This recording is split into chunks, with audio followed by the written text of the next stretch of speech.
नमस्ते। आज हम बीए फर्स्ट ईयर में फिजिकल ज्योग्राफी के अंतर्गत जिस टॉपिक पर चर्चा करेंगे वो टॉपिक है फ्लूवियल लैंडफॉर्म्स, नदी के द्वारा उत्पन्न स्थलाकृतियाँ। वर्षा का जो जल है यह धरातल पर किसी न किसी रूप में बहता है। इसे कहा जाता है वाही जल। वर्षा का जो जल धरातल पर किसी न किसी रूप में बहता है उसे कहा जाता है वाही जल। अब ये जो वाही जल है यह एक निश्चित रूप में ऊंचाई से निचले ढाल पर गुरुत्वाकर्षण के कारण प्रवाहित होता है। इसी को कहा जाता है नदी या सरिता। तो नदी के बारे में हम देखें कि नदी किसे कहते हैं? किसी भी ढाल पर एक निश्चित मार्ग में प्रवाहित होने वाली जल राशि ही कहलाती है नदी। नदी जो है यह किसी भी ढाल पर एक निश्चित मार्ग में प्रवाहित होने वाली जल राशि है, जिसमें जलधारा के साथ चट्टान चूर्ण भी बहते हुए चलते हैं। तो नदियाँ जो है ये ऊंचे ढाल से निचले ढाल की ओर बहती है। नदियाँ ऊंचे ढाल से निचले ढाल की ओर बहती है और ये जो ढाल है यह उद्गम से मुहाने की ओर लगातार घटता जाता है, कम होता जाता है। उद्गम जहाँ से नदी की उत्पत्ति हुई है वहाँ से लेकर के मुहाने तक, मुहाना जहाँ पर नदी किसी समुद्र में जाकर के गिरती है, तो नदी की उत्पत्ति से लेकर के उसके मुहाने तक ये जो ढाल है यह लगातार कम होता जाता है। तो इस तरह से नदी किसे कहते हैं? नदी किसी भी ढाल पर एक निश्चित मार्ग में प्रवाहित होने वाली जल राशि है और ये जो ढाल है यह उद्गम से मुहाने तक क्रमशः कम होता जाता है, घटता जाता है। हर एक नदी का ढाल अलग अलग होता है, एक जैसा ढाल नहीं होते हैं। तो प्रत्येक नदी का जो ढाल है यह अलग अलग हुआ करता है। अब बात करते हैं हम त्रिकल या त्रिपथ कार्य की। क्या है ये त्रिकल या त्रिपथ कार्य? नदियाँ जो है यह बहिर्जात बल के रूप में कार्य करती है और भूतल पर जो भी असमानताएं दिखाई देती है, स्थलाकृतियों में जो भी उच्चावच संबंधी असमानता दिखाई देती है, नदियाँ उनको समतल करने का कार्य करती है। मतलब कि ऊंचे उठे हुए भाग को लगातार घिसते हुए, अपर्दन करते हुए उसको समतल बनाने का कार्य करती है। तो नदियाँ जो है यह भूतल पर समतल स्थापना का जो कार्य है यह 3 रूपों में करती है। इसी को ही कहा जाता है त्रिकल कार्य या त्रिपथ कार्य। ये 3 जो कार्य है ये है अपर्दन, परिवहन और निक्षेपण। एक बार पुनः देखें हम इसे। नदियाँ जो है यह भूतल पर समतल स्थापना का जो कार्य है यह 3 रूपों में करती है, जिसे कहा जाता है त्रिकल कार्य या इसे कह सकते हैं त्रिपथ कार्य। ये जो 3 कार्य हैं ये कौन कौन से हैं? अपर्दन, परिवहन और निक्षेपण।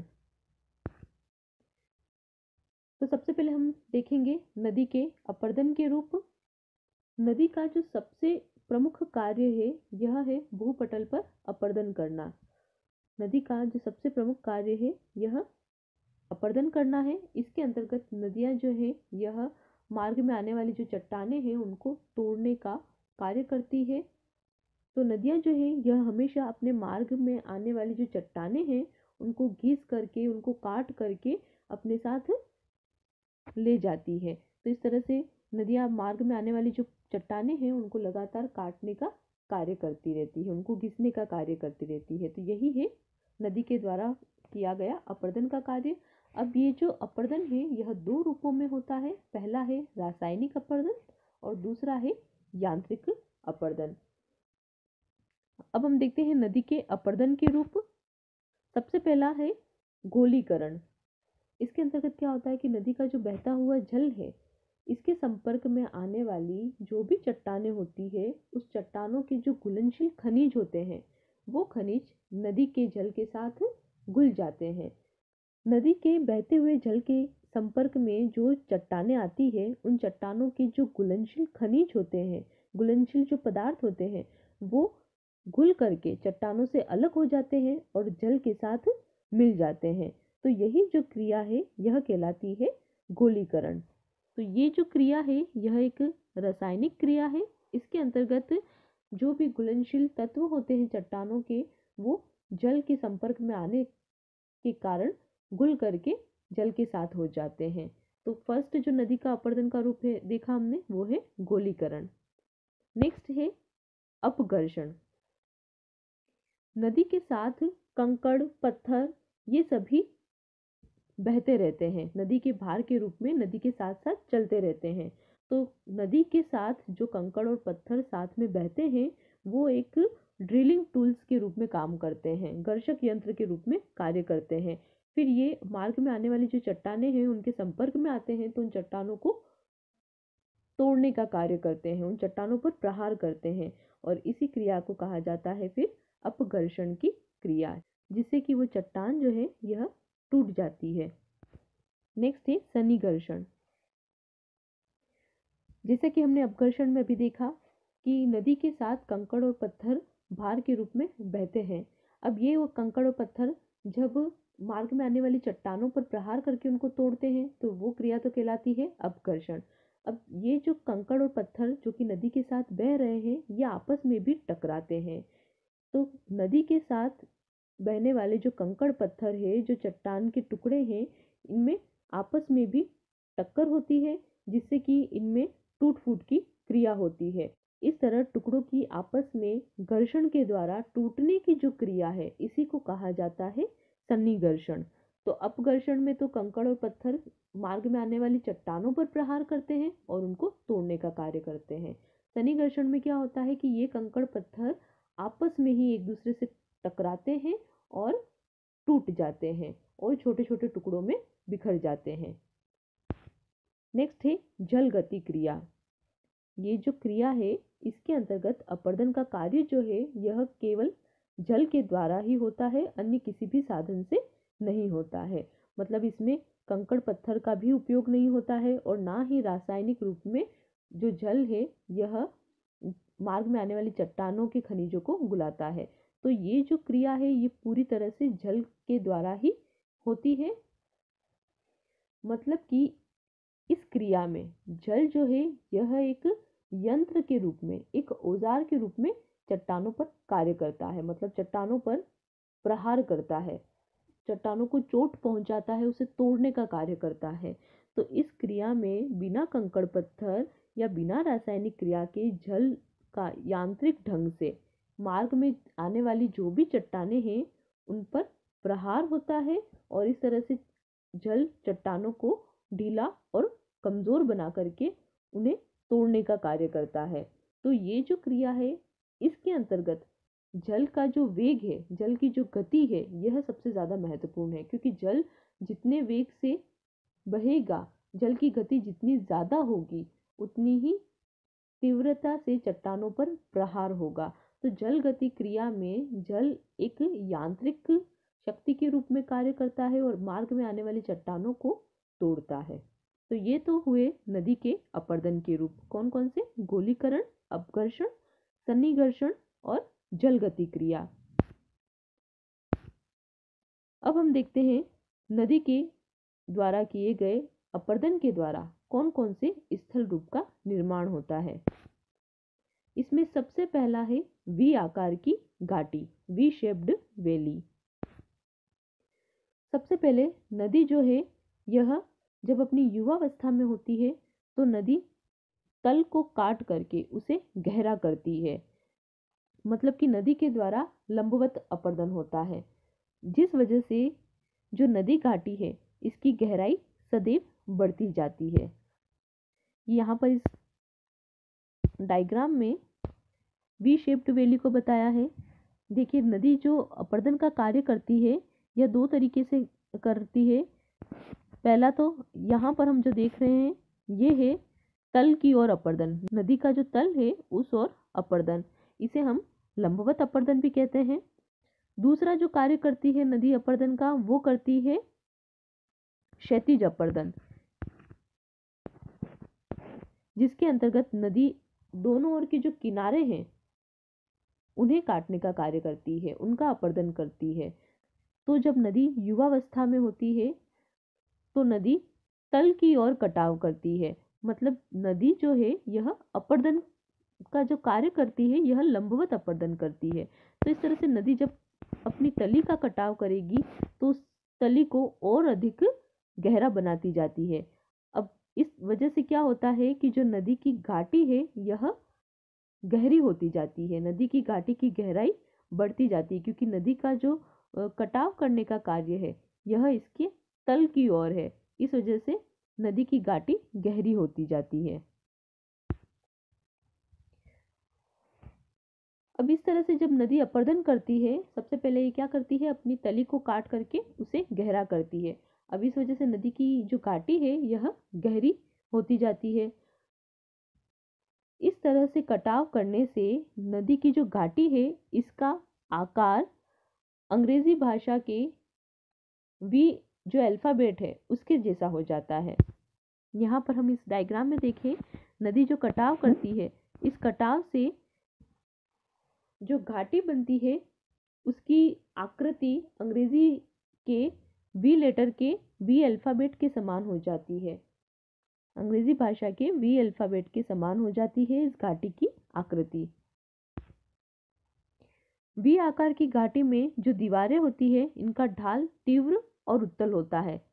वी आकार की घाटी में जो दीवारें होती है, मतलब कि जो किनारे होते हैं, इनका ढाल जो है ये तीव्र होता है और उत्तल होता है। इस तरह से बनती है नदी के द्वारा वी आकार की घाटी, जिसमें लंबवत अपर्दन, जिसके अंतर्गत लंबवत अपर्दन होता है, मतलब तली की ओर अपर्दन होता है, और इसका आकार जो है यह अंग्रेजी भाषा के वी अक्षर के समान होता है। नेक्स्ट है गॉर्ज। गॉर्ज भी एक घाटी है। गॉर्ज जो है यह वी घाटी का ही विस्तृत रूप है। गॉर्ज में जो किनारे होते हैं, किनारों की दीवार होती है, ये अत्यंत खड़े ढाल वाली होती है, अत्यंत तीव्र ढाल वाली होती है। और गॉर्ज में नदी की चौड़ाई की अपेक्षा इसकी गहराई बहुत ज़्यादा होती है। गॉर्ज जो है इसमें घाटी की में चौड़ाई कम होती है, चौड़ाई की अपेक्षा गहराई बहुत ज़्यादा होती है। जैसा कि इस डायग्राम में भी दिखाई दे रहा है, ये जो किनारे हैं ये खड़े ढाल वाले हैं और इसमें चौड़ाई की अपेक्षा घाटी की गहराई बहुत ज़्यादा है। सामान्य रूप से अगर हम गॉर्ज के बारे में कहें तो गॉर्ज जो है यह एक बहुत गहरी और संकरी घाटी होती है। गॉर्ज जो है यह बहुत गहरी और संकरी घाटी होती है। नेक्स्ट है कैनियन। ये गॉर्ज का ही विस्तृत रूप है। तो वी आकार की घाटी, गॉर्ज और कैनियन, ये तीनों ही नदी की युवावस्था में बनने वाली घाटियां हैं। गॉर्ज का ही जो विस्तृत रूप है उसे कहा जाता है कैनियन। यह आकार में विशाल लेकिन उससे भी ज्यादा संकरा होता है। कैनियन जो है यह आकार में विशाल लेकिन अधिक संकरा होता है। नेक्स्ट है जलप्रपात तथा शिप्रिका, वाटरफॉल एंड रैपिड्स। जब किसी स्थान पर नदियों का जो जल है यह ऊंचाई से खड़े ढाल अर्थात क्लिफ के ऊपरी भाग से अत्यधिक वेग के साथ, बहुत ज़्यादा स्पीड के साथ नीचे की ओर गिरता है तो उसे कहा जाता है जलप्रपात। जब किसी स्थान से नदियों का जो जल है यह ऊंचाई से नीचे की ओर आता है, मतलब कि जो क्लिफ है उस क्लिफ से निचले भाग की ओर आता है बहुत ज़्यादा स्पीड के साथ, तो उसे कहा जाता है जलप्रपात या वाटरफॉल। ये इस डायग्राम में ये भाग है क्लिफ, अत्यधिक तीव्र ढाल वाला भाग है। यहाँ से जल जब नीचे की ओर आ रहा है इसे कहा जाता है जलप्रपात। शिप्रिका जो है यह जलप्रपात का ही एक तरह से छोटा रूप है, जिसके अंतर्गत जो कोमल और कठोर चट्टानें हैं यह अनुप्रस्थ अवस्था में पाई जाती है और जो नदी है यह कोमल चट्टान का आसानी से अपर्दन कर देती है। तो इस तरह से मार्ग में जो नदी है यह असमान ढाल वाले भाग में बहती हुई चलती है। तो इस तरह से छोटे छोटे जलप्रपात का निर्माण हो जाता है। तो शिप्रिका जो है यह जलप्रपात का ही एक छोटा रूप है, जिसमें नदी जो है यह असमान ढाल वाले क्षेत्र से गुजरती है। नेक्स्ट है जलगर्तिका।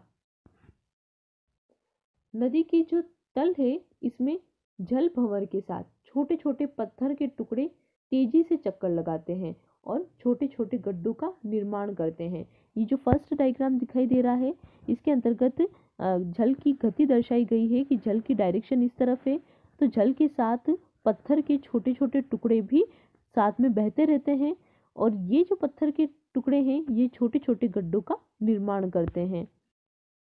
इस तरह के टुकड़ों को कहा जाता है घर्षक यंत्र, ग्राइंडिंग टूल्स। जो घर्षक यंत्र है ये क्या करते हैं कि जो जल भंवर होते हैं इनके साथ ये तेजी से घूमते हैं, चक्कर लगाते हैं। ये यहाँ पर इस तरह से नदी के साथ साथ इस तरह से ये घूमते हुए चक्कर लगाते हुए नदी की जो तल है, नदी की जो तली है इसमें छिद्र बनाते हैं, सुराख बनाते हैं। फिर इसके बाद ये जो पत्थर के टुकड़े हैं ये उस छिद्र को बड़ा कर देते हैं और इससे निर्माण होता है जलगर्तिका का। तो ये जो पत्थर के टुकड़े हैं, ये जो घर्षक यंत्र है, यह नदी की तली में सुराख बना देते हैं, छिद्र बना देते हैं। फिर धीरे धीरे इन छिद्रों का आकार बढ़ता जाता है क्योंकि ये जो पत्थर के टुकड़े हैं ये लगातार उनको तली को तोड़ने का कार्य कर रहे हैं। इस वजह से लगातार इन छिद्रों का आकार धीरे धीरे बढ़ता जाता है और इस तरह से जो स्थल रूप दिखाई देता है उसे कहा जाता है जलगर्तिका। देखिए फर्स्ट डायग्राम में यहाँ पर दर्शाया गया है नदी के साथ पत्थर का के जो टुकड़े हैं यह भी साथ साथ चलते हैं। फिर धीरे धीरे ये जो पत्थर के टुकड़े हैं यह नदी की तली में छिद्र का निर्माण कर देते हैं, सुराख बना देते हैं। उसके बाद यही पत्थर के टुकड़े धीरे धीरे कटाव करते हुए उस सुराख को बड़ा कर देते हैं और इससे उत्पन्न जो स्थल रूप है उसे कहा जाता है जलगर्तिका।